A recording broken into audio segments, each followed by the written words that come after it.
जिसकी जितनी आबादी उसको उतनी भागीदारी, तो हम समझते हैं कि सामाजिक न्याय की सरकार में निश्चित रूप से उनको यह बल मिलने वाला है और समाज को जो दिशा माननीय तेजस्वी प्रसाद यादव जी ने जो दिया है जाति जनगणना करा के, आने वाला कल महागठबंधन का होगा, बिहार का होगा, सामाजिक न्याय का होगा।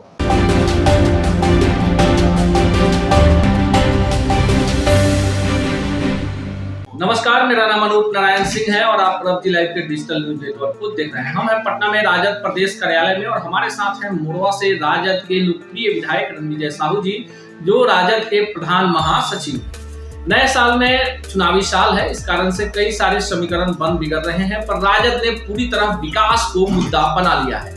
जिस तरह से बिहार में सरकारी नौकरियों की बहार आई है, राजद को लगता है कि विकास के मुद्दे पे लोकसभा के चुनाव में एक बड़ा परिवर्तन बिहार में होगा। कई सारे सवाल हैं जो आम जनता के भी हैं, जानेंगे रणविजय साहू जी से। सबसे पहले 9 वर्ष की ढेर सारी बहुत बहुत शुभकामना, बहुत बहुत धन्यवाद। क्या लगता है कि जिस तरह से आपके नेता तेजस्वी यादव विकास, नौकरी, रोजगार, दवाई, कमाई की बात कर रहे हैं, बिहार में एक नया जनादेश है?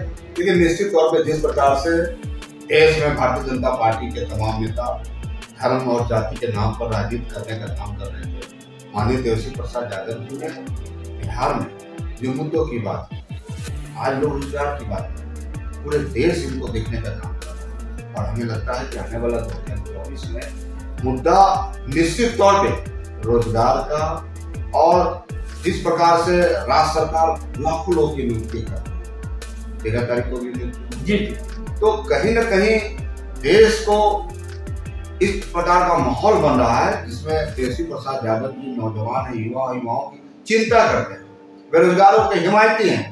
तो पूरी तरह से महागठबंधन में लोग आस्था विश्वास करते हुए आने वाला जो 2024 है, जनता सब कुछ देगी और जनता तो वक्त पर ही जवाब देती है। आपको लगता है कि राम मंदिर बड़ा मुद्दा होगा देश में, या बेरोजगारी सबसे बड़ा मुद्दा? देखिए, देश में मुद्दा तो बेरोजगारी का, भूखमरी का है, पलायन का है, शिक्षा का है, स्वास्थ्य का है। और हमें लगता है कि देश इतना बुद्धिजीवी है हिंदुस्तान, इन मुद्दों पर जो एक माहौल बन रहा है बिहार में, अब बिहार जो सोचता है देश उसी तरफ जाता है। और हमें गर्व है कि यह भूमि जननायक कर्पूरी ठाकुर को माननीय लालू प्रसाद यादव के नाम से भी जाना जाता है बिहार। तो आने वाला जो समय है 2024 का, और जो माहौल बन रहा है, भारतीय जनता पार्टी, एनडीए के लोग जो नकारात्मक राजनीति करते हैं धर्म के नाम पर, आप बताइए साहब, अब कोई भारतीय जनता पार्टी को कोई नेता राम भगवान को लाए? राम भगवान लाखों बरस पहले 20 शताब्दी को पूजे गए, और भाजपा जब सत्ता में 2024 के बाद नहीं रहेगी, उसके बाद भी लोग राम मंदिर और राम भगवान का, सीता मैया का, कृष्ण भगवान का, सभी लोगों का पूजा करें। यह देश ऋषि मुनियों का देश, देवी देवताओं का देश, लेकिन धर्म के नाम पर और भगवान राम के नाम पर, यानी भगवान राम को भी ठगने का काम ये लोग कर रहे हैं। हमें लगता है कि भगवान भी माफ करने वाले नहीं है और इनका तो नेस्तनाबूद होना निश्चित है। क्या कारण है कि तमाम तरह की जो प्रचार का एक बड़ा एजेंडा है बीजेपी का, बावजूद इसके जितने भी सर्वेक्षण आ रहे हैं, बिहार की जनता को लगता है कि तेजस्वी यादव में दम है। और तेजस्वी ने जो वादा किया 2020 में, आप भी विधायक बने 2020 में पहली बार, कि हम रोजगार देंगे, और मौका मिला है तो रोजगार देना, क्या लोकप्रियता का क्या कारण है? देखिए, जिस प्रकार से भारतीय जनता पार्टी जुम्मेवार है जी, वह नौजवानों को, युवाओं को, किसानों को, मजदूरों को जो वादा किया है इन्होंने 2014 का चुनाव, 2019 का चुनाव, पूरी तरह से इन्होंने ठगने का काम किया।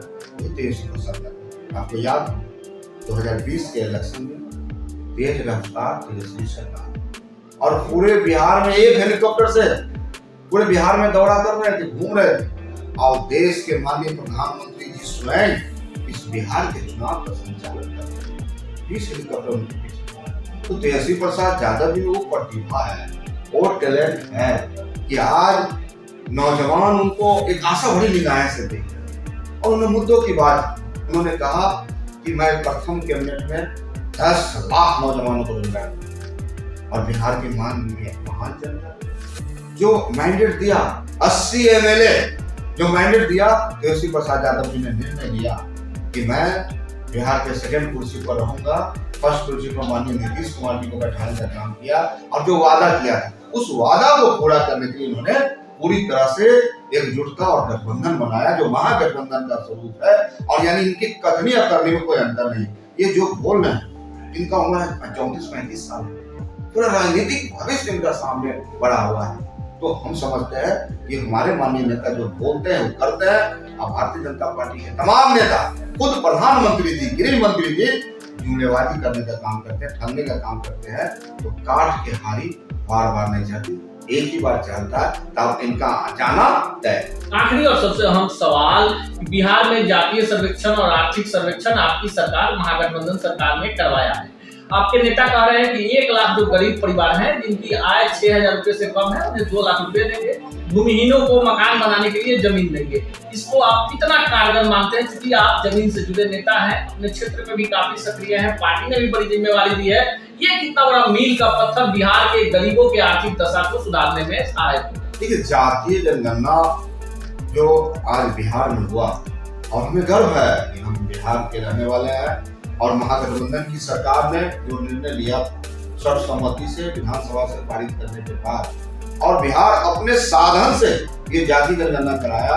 और वो वंचित समाज, जो कमजोर वर्ग के लोग, जो गांव के मेर से काफी अंदर है, मुख्यधारा से दूर है, उनको लाने का एक संकल्प राज्य सरकार ने बीड़ा उठाया।